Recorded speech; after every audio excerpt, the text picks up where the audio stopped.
తల్లిదండ్రులు కావాలని మీ కలను సాకారం చేసుకోండి. ఓఎస్ఎస్ ఫర్టిలిటీ వారి తక్కువ ధర సంతానోత్పత్తి చికిత్సతో అపాయింట్మెంట్స్ కొరకు కాల్ చేయండి 7825893604. ఎంత పెద్ద స్టార్ అయినా కెరియర్ ట్రాక్ తప్పినప్పుడు ఆగి ఆలోచించాలి.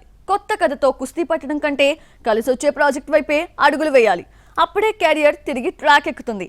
ప్రెజెంట్ ఇదే ఫార్ములాని మళ్లీ తెరపైకి తెస్తున్నాడు సల్మాన్ ఖాన్. తన హిట్ ఫ్రాంచైజీలో 4వ పార్ట్ చేసేందుకు రెడీ అవుతున్నాడు. సల్మాన్ ఖాన్ కెరియర్ లో దబాంగ్ ఓ మైల్ స్టోన్ ఫ్రాంచైజీ. ఇప్పటి వరకు 3 సినిమాలు తీస్తే 3 బ్లాక్ బస్టర్ అయ్యాయి. అభినవ్ సింగ్, అర్బాజ్ ఖాన్, ప్రభుదేవాలు ఒకరికొకరు పోటాపోటీగా బాయ్తో సినిమాలు తెరకెక్కించి భారీ విజయాలు అందుకున్నారు. దబాంగ్ 3 సెట్స్ పై ఉన్నప్పుడే దబాంగ్ 4 వస్తుందని ప్రచారం జరిగింది. కానీ ఇంతవరకు ఎలాంటి అధికారిక ప్రకటన రాలేదు. అయితే తాజాగా దబాంగ్ 4 పై ఫుల్ క్లారిటీ ఇచ్చాడు సల్మాన్ ఖాన్. త్వరలో 4th పార్ట్ సెట్స్ పైకి వెళ్తుందని రీసెంట్ గా ఇచ్చిన ఇంటర్వ్యూలో ప్రకటించాడు. దబాంగ్ 4 కి దర్శకుడిగా అర్బాజ్ ఖాన్ ని ఫైనల్ చేశాడు సల్మాన్ ఖాన్. ఎలాగూ సొంత నిర్మాణ సంస్థ సినిమా కాబట్టి మేకర్ గా బ్రదర్ అయితే బాగుంటుందని బాయ్ ఈ నిర్ణయం తీసుకున్నాడు. ప్రస్తుతం స్క్రిప్ట్ వర్క్ జరుగుతోంది. కథ సిద్ధం అయిన వెంటనే అఫీషియల్ అనౌన్స్మెంట్ వచ్చే ఛాన్స్ ఉంది. ఈలోగా ముర్దాస్ తో కమిట్ అయిన మూవీని ఫినిష్ చేసి 2025 రంజాన్ కి రిలీజ్ చేసేలా సల్మాన్ ఖాన్ ఏర్పాట్లు చేసుకున్నాడు. మరి 50 కోట్లతో దబాంగ్ 2 తెరకెక్కించి